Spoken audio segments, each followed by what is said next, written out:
Luto tayo ngayon guys ng macaroni. Kasi darating yung boss ko, wala silang makakain na pang merienda.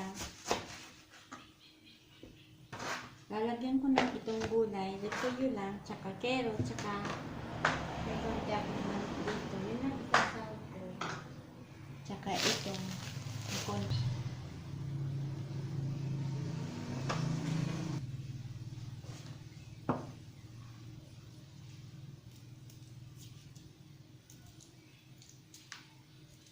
Okay na yun. Nababahuan daw ako sa bawang pag ganyan, pag naaamoy ko.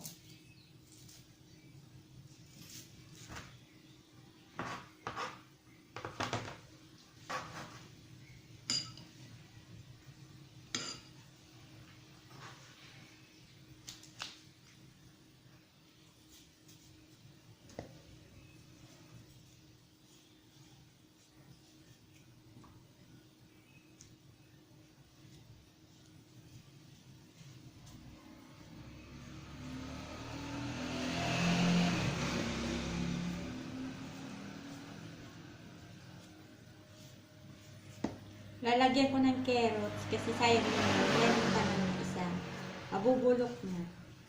Kaya lalagay ko na lang dito.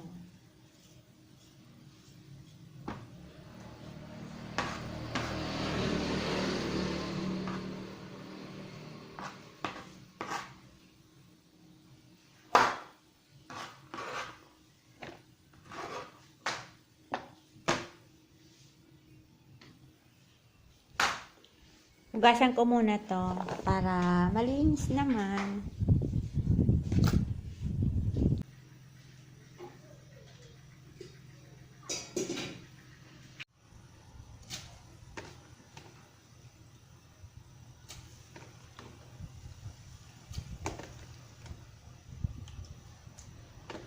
Ito na siya.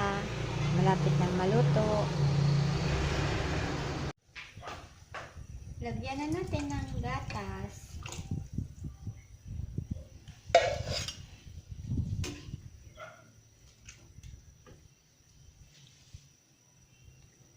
Ito na siya. Oh.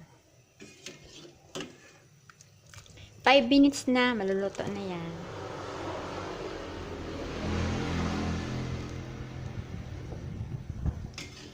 Mamaya pa naman yun ang uwi ng dalawa kong anak. Alas 5 na. Pag walang pagkain, nakasimangot kasi gutom sila. Kaya dapat palagi may pagkain.